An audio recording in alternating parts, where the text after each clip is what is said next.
자, 지금 법무부가 공무원 자산, 가상자산 보유 현황 비공개를 결정했다. 나 진짜 옛날 보도가 아닙니다. 어제 보도요. 5월 9일 날 보도요. 그러면은 우리는 또 저 결정으로 또 추측을 할 수밖에 없지 않습니까? 많이들 하고 있구나. 또 그렇게 추론할 수밖에 없죠. 특히 법무부에서 이런 결정을 내렸다는 거는 직접적으로 연관이 있는 거 아닌가라는 생각을 하지 않을 수가 없죠. 네. 그래놓고 김남국 의원은 뭐 직무 관련 공직자이기 때문에 내역을 즉각 공개해야 된다고 이야기를 해요. 아니 그렇게 따지면 공무원이 네. 일반 뭐 여기서는 김남국만 네. 이거잖아요. 국회의원들도 아니고 네. 김남국만 공개하고 나머지 사람들은 비공개하겠다. 사생활 비밀 침해 우려 때문에. 아, 그런 식으로 따지면 재산 공개 자체를 안 해야죠.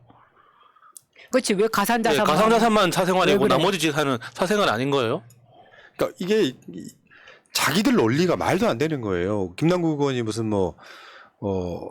코인에 대해서 무슨 법 발의하는데 공동 발의했다 뭐 그러면서 식으로 이제 뭔가 그 마치 이해 충돌인 것처럼 이해충돌인 것처럼 이야기하지만 몰고 가고 있잖아요.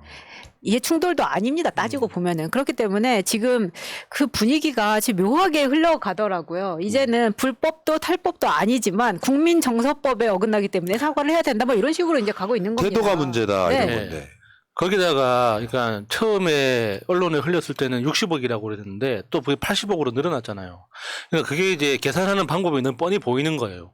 그동안 거래했던 금액들을 싸그리 긁어 모아가지고 합친 거예요, 그냥. 그런 거 있잖아. 저 넷플릭스가 윤석열 속이는 방법. 음. 야 4년 동안 3조 3천억 투자해줄게. 네. 연으로 따지면 8천억. 네, 근데 계속 하고 있던 거. 그 계속 하고 있던 예, 거. 예. 그런 짓 하고 있는 겁니다. 민주당에서도요 이런 게 있어요. 민주당이 고질병 중에 하나야. 무슨 문제가 터지면 심판만 보려 그래 원래. 그래서 이제 뭐 별 문제가 없어. 막 다 공개를 했어. 태도가 그게 뭐냐. 이런 식으로 비판하는 게 민주당 내부에 소위 말하면 우리가 싫어하는 수박들이에요. 근데 이런 목소리도 있어요. 김용민 의원. 민주당은 서민이 계속 서민으로 남기를 바라는 당이 아닙니다. 서민도 누구나 얼마든지 부유해질 수 있는 나라를 만드는 정당입니다. 그게 서민을 위한 것입니다. 예. 이게 뭐가 있냐면요. 지금 김남국을 비판하는 것 중에 하나가 그렇게 돈이 많으면서 왜 돈 없는 척 했냐 이것이 가장 대표적인 거잖아요. 근데 그럼 정주영 회장은 그렇게 떨어진 구두 신고 다니는 사람이었는데. 근데 그 주위에 이렇게 이야기를 들어보면 김남국은 원래 돈이 있건 없건 검소한 캐릭터야. 그래, 원래 그런 사람이에요. 그러다 보니까 지금 뭐 라디오 패널 뭐 김남국과 안면 있는 사람들 다 이런 사람들이 약간 그 부분에 있어서 개인적으로 서운해하는 것 같은 느낌이 많이 들더라고요. 야, 너 그렇게 돈 많았는데 그렇게 짠돌이로 살았냐 이제 좀 이런 건데 그거랑 이거랑은 다른 거잖아요. 짠돌이인 사실. 것을 비판하는 건 불가능하죠. 그거는 전통적인 가치관이잖아. 예. 전략. 아니 근데 그렇게 돈이 많았는데 뭐 국회의원 후원금을 받는다. 아니 국회의원 후원금은 당연히 받아야 되는 거지. 그럼 내 사비로 활동을 합니까? 아니 윤석열도 대통령 나갈 때는 대통령 펀드 만들고 후원금 다 받았잖아요. 몇십억씩. 이거를 여기다 잣대를 갖다 대는데 제일 웃기는 거는 야 코인으로 빚지면은 빚탕감 해주겠다는 정부가 코인으로 돈을 많이 받았다고 하니까 전체적으로 다 공격을 하고 있어요. 어쩌라는 거예요 그러니까 그러면. 공격 포인트가 되게 여러 지점인데 되게 골 때린 그거라니까. 넌 돈 그렇게 많으면서 왜 가난한 척했어 이거. 아니 그러니까 예를 들면 이런 거야. 개념 모르는 사람들이 있는데 김남국이 지금까지 코스프레는 가난한 코스프레가 아니에요. 시간 없는 코스프레예요. 시간 빈곤이라는 용어가 있잖아요. 그러니까 일을 열심히 하다 보니까 뭐 간이 침대에서 자고 의원에 간 식당 가서 밥 먹고 라면 먹고 그거는 내가 가난해서 먹는다는 게 아니에요. 그럴 시간밖에 없는 거야. 내가 국회의원들 일 열심히 하면은. 그 김남국 유명한 사건 있잖아요. 왜. 간이 침대 갖고 의원실에 잔다고. 네. 그러니까 야수가 욕했잖아요. 맞아. 왜냐면 보좌관들 괴롭히는 거다 그게. 그렇죠. 예. 그러면 내가 시간을 아끼려면 어떻게 해요? 의원회관에 있는 구내식당에 밥 먹을 거고 어떤 경우는 컵라면 먹을 거고 내가 돈이 있지만 운동화가 낡았어도 사러 갈 시간이 없는 거예요. 사실 금액락이라고 보는 게 맞을 것 같은데 공격의 포인트가 되게 여러 지점인 거야. 왜 돈 있으면서 왜 가난한 척했어? 아 근데 진짜 짜증나는 건 오늘 공중파 라디오 같은 데서 참 대하는 이게 너무 다르다는 게 진행자가 이준석이 나왔을 때는 코인으로 돈 많이 벌었다 나왔을 때 이야기 나왔을 때 아유 많은 나이가 아님에도 불구하고 그렇게 성공을 하셨다 이렇게 나오더니 김남국한테는 젊은 나이에 그렇게 돈을 많이 벌었다고 이런 식으로 나오는 거예요. 내가 누구라고 말 하지 않겠지만 여러분들은 아실 겁니다, 그 언니. 근데 그렇게 나오니까 그 방송은 주구장창 김남국 까는 걸로 갑니다. 공중파에서 하고 있는 짓이 이래요. 그러니까 이제 뭐 상황들 다 설명을 하니까 그럼 그 코인을 살 때 처음에 돈을 어디서 났어부터 시작해가지고 와 그러니까 우리나라는 그런 거예요. 언론과 민주당에서 있잖아요. 정확한 어떤 상황 파악을 한 뒤에 선 넘지 말라고 경고를 해줘야 된다고 생각을 하거든요. 근데 민주당에서 일제히 수박 분들은 김남국을 공격해. 이게 고질병이야. 불치병에 가까운 것 같아. 이 불치병은 그냥 환부를 도려내면 되는 거고요. 아니 뭐 김남국이 다 잘했다는 건 아니고 지금 사과까지 했잖아요. 그런데 뭐 해명을 하면 할수록 말이 달라진다고 하는데 해명을 했는데 계속 해명을 요구하니까 디테일하게 얘기를 하다 보니 다른 이야기가 나오는 걸 가지고 그러니까 여러 가지 이야기가 나오는 거 가지고 이제 말이 달라졌다고 하는데 그런 식으로 공격할 거면 해명을 왜 듣냐고요. 그러니까 그만들 합시다. 이런 문제를 갖고 파면 국민의힘 국회의원 한 명 한 명은 다 있어.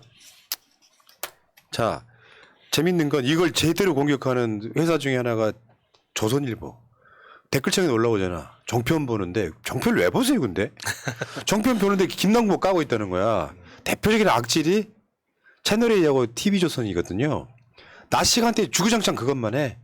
그 TV조선의 전 대표가 주가 조작단에 연루돼 있어. 왜 그건 보도 안 하냐 이 새끼들아. TV조선 왜 이건 보도 안 해. 주가 조작 의심 세력 법인카드가 조선일보 고위 인사 손에. 다들 이렇게 법인카드 지어주고 사나 봐요. 김앤장도 뭐 그렇게 자매 법인카드로 생활비 쓰고 산다는데. 근데 저 법인카드를 전해준 방법이 신박하더라고요. 그러니까 주가 조작 세력들이 이제 주가 조작 세력의 주가 조작 덕분에 돈을 벌면 수수료를 어딘가 내야 되는데 그 수수료를 내는 방법으로 골프 회원권을 산다. 그러면 골프 회원권을 사는 사람한테는 그 골프 회원권 판 회사가 법인카드를 주는 거죠. 고맙습니다라는 답례품 형태로. 그러니까 지금 전 조선일보 대표이사이긴 하지만 현재 조선일보 미디어 연구소 이사장이에요. 조선일보 고위 관계자라고 이 사람이. 그러니까 이 사람이 사실 뭐 관계사 대표라고 하지만 이전에 조선일보 대표였던 사람입니다. 그냥. 네. 그리고 지금은 조선일보 미디어 연구소 이사장인데 나이가 80이에요. 이 사람한테 법인카드 발급하고요. 주가 조작단이 사들이는 온라인 언론사에서 고문료를 지급하고요. 라더기현 이번에 구속됐죠. 투자 IT 회사에서 급여 명령 돈도 받았어요. 이게 언론인이잖아요. 김영란법 위반 정도가 아니라 뇌물 받은 거예요. 저거 중형감이죠, 중형. 그러니까요. 근데 지금 뭐 나이가 80이고 거의 이쪽에 종사한 사람인데 이번 건만 이렇게 받았을까요? 아닐 겁니다. 야, 진짜 100세 시대라는 게 실감이 되네요. 이분 현역 국회의원 출마도 하겠다. 나이로 보면 80이 뭐 나이야. 이제 시골 내려가면 이제 담배 심부름이나 해야 될 날이지. 짱짱하시네 아주. 근데 하나 더. 용산 대통령실 행정관 출신 변호사 교통사고 내고 차량 버리고 달아났다. 근데 언론사들 진짜 너무하더라. 이게요. 뉘앙스가 뭐냐면은 청와대 행정관 출신으로 오해하게끔 헤드라인을 써요. 네, 자세히 보시면은 대통령실 행정관 이러면은 사실 용산밖에 없거든요. 나머지는 다 청와대지. 누가 대통령실이라고 썼습니까 지금까지? 근데 이 속보가 딱 뜨자마자 누워있던 제가 벌떡 일어나서 당장 찾아야지. 아니 그건 네가 아니 야순이 이거 마차님이 그랬잖아요. 딱 그거였을 거야. 언년이야. 뭐 포르쉐 이러면서 이제 이게 처음에 이제 포르쉐 뺑소니에 뺑소니 섰다고 하니까 이제 음주라는 이제 조금 의혹이 100%죠. 네. 그러니까 이 걸렸으면 음주 때문에 도망간 거죠. 네, 거기에다가 유명 여자 변호사였다. 최 씨였다. 여기까지 나왔어요. 네. 그러면 최 씨면 두 명이야. 최송현 아나운서의 언니 최지연 변호사와 최단비 변호사 둘 중에 누구냐 하고 찾아봤더니 4개월 동안 행정관을 했던 사람은 최단비밖에 없었습니다.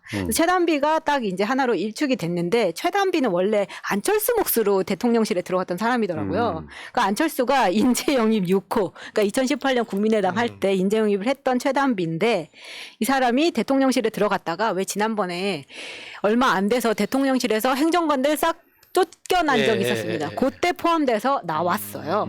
그런데 보니까 이 사람이 음주 운전에 대해서 이전에 이 코로나가 한참 심할 때 음주 사고가 잇따른다. 왜냐하면 감염 우려로 단속을 중단했더니 이렇게 많이 일어나더라라면서 문재인 정부를 비판한 적이 있었습니다. 어처구니가 없더라고요. 그래서 좀 더 파봤더니 최단비는 이전에도 음주운전한 이력이 있었습니다. 아, 이게 이번이 처음이 아니에요? 네, 2012년에 이미 운전을 했던 분이라는 거죠. 야, 평소에 속상한 일이 많은가 보네. 근데 문제는 언론이 저거는 이제 그 이슈감으로는 굉장히 큰 사건이거든요. 이슈감으로는 대통령실에 근무했던 전 행정관이 음주 단속 걸리자 차 버리고 도망갔다. 그러니까 음주 단속 걸린 게 아니라 교통사고 내고 차 버리고 도망갔다. 만약에 저게 문재인 정부였다면 어떻게 했을까? 그런데 어떻게 보면 지금 여기는 KBS 단독의 헤드라인이지만 다른 언론들 헤드라인을 보면 문재인 정부 같은 뉘앙스를 줘요. 우리 국룰이 하나 있잖아. 지방자치단체장들 무슨 문제가 생기면은 절대 정당 말하지 않는다. 그렇죠. 민주당 소속 단체장이 사고를 치면은 민주당 지자체장 이렇게 명시를 하고 저쪽에서 하면은 그냥 어느 도 지자체장 이렇게 이야기를 하잖아요. 근데 이 사건이 지금 어제 일어난 거거든요. 어제 5월 9일 11시에 지금 일어난 건데 최단비가 어제 오전 8시에 MBN에 출연을 했어요. 그러니까 어떻게 된 거냐면은 8시에서 한 10시쯤 끝났는데 11시 좀 넘어서 교통사고를 낸 거거든요. 그럼 그 사이에 한잔했다. 라는 추측이 제작진과 한잔했을 가능성이 되게 높네요. 아침부터 달린 게 아니냐 하는 의심을 받고 있습니다. 예. 네. 자, 넘어가시고 어쨌건 재밌네. 내로남불 쩌는 세력들 이야기예요. 쟤들이 대선 뒤집은 중요 요인 중에 하나가 내로남불이었잖아요. 알고 보면 엄청난 차이가 납니다. 어제 여론조사 보여드렸지만 윤리적으로 봤을 때. 그리고 김건희 유지 논문 실었던 학술지가 KCI 자격을 유지했다 이런 보도도 있었죠. 그러면 김건희 저 논문은 여전히 인용할 수 있는 자격이 있다는 거예요? 네. 그래서 KCI에 귀찮지만 가입을 했어요, 오늘. 가입을 해서 들어가 봤더니 김건희, 그러니까 이전에 이런 김명신으로 우리가 알고 있는 그 3가지 논문이 다 검색이 됩니다. 근데 제일 웃긴 거는 논문이 3개인데 한 건도 인용된 게 없어요. 비인용 0건. 역시 네. 우리나라 연구자들은 아직 지능이 남아있네요. 다행입니다. 한국 학술지 인용색인이라고 하는 KCI 여기가 김건희 저렇게 돼 있지만 자격을 유지했다. 이거 봐봐요. 한겨레 헤드라인 봐보세요. 유지라고 쓰여 있는. 일부러 그렇게 써준 그러니까 거죠. 유지라고 쓰여 있네. 네. 네. 우리 명신이 언니 얼굴도 사실은 한겨레에서 저렇게 싫은 건 아닙니다. 네. 근데 진짜 너무 우리나라 의학기술 대단하지 않습니까? 지금 얼굴을 생각해봐요. 딴 사람인 줄 알까 누가 봐. 알아봅니까? 길에서 만나면 모르지. 이름에 자막 단 거예요. 자, 결국은 이거 나오니까 그런 얘기죠. 이제 아무거나 베껴도 된다. 김건희 이후 대한민국의 논문의 역사는 김건희 이전과 이후로 나뉘는 거예요. 지금 봤을 땐 그래요. 그러니까요. 진짜 석박사 하시는 분들한테 민폐 엄청 끼치고 있는 겁니다. 네. 그러니까 이번 이 기회를 타가지고 앞으로 이제 MBTI 논문 엄청 쏟아지겠네요. 네. 혈액형에서 MBTI로. 네. 자, 여기까지 하고요. 탄핵 마렵다니 화장실 갔다 오시라니까. 감사해요. 고맙습니다. 마렵은 배출하셔야죠. 아까 어떤 분이 댓글창에 새날은 탄핵을 외쳐라. 이 양반아, 새날 좀 보고 표현 좀 유지를, 새날 구독을 유지하면서 새날 좀 보세요. 방송마다 해, 그 이야기를. 그러면 우리는 다른 콘텐츠는 방송 안 하고 맨날 윤석열 탄핵, 윤석열 탄핵. 이것만 외칠 거야? 참. 이럴 때 제일 서운할 때가 있죠. 열심히 하고 있는데 그거 하라고 막 그 주장하는 거 있잖아요. 이제 퇴진이 아니라 탄핵을 외쳐라 이런 말씀이신 것 같은데 열심히 하고 있습니다. 우리한테 거는 기대가 크다는 거죠. 국회만큼의 기대가 자꾸 있다. 그런 거였어? 그렇게 타이밍을 못 맞추면 공부하려고 하는데 공부하라고 하는 엄마처럼 하기 싫어진다. 그렇게 상쾌하지 않다는 그런 거죠. 거니까 하려고 했는데 열심히 하고 있는데 너 공부 안 하고 뭐 하냐 그러면은 아까 그분 사과하세요. 우리만큼 외치고 있는 데가 어딨어 지금. 가만 있어. 오늘 또 1주년 기념으로 이거 좀 주워주면 안 돼요? 내가 지금 양반다리라서. 1주년 기념 호수 한번 돌립시다. 윤석열 1주년 기념. 윤석열에게 뭐 간단히 서늘하게. 카메라 조심하세요. 아, 소리 상쾌하네요. 어우 시원해. 100만이 돌리는 고모스. 자, 여기까지 하시고. 저 삐지면 오래 가요. 자.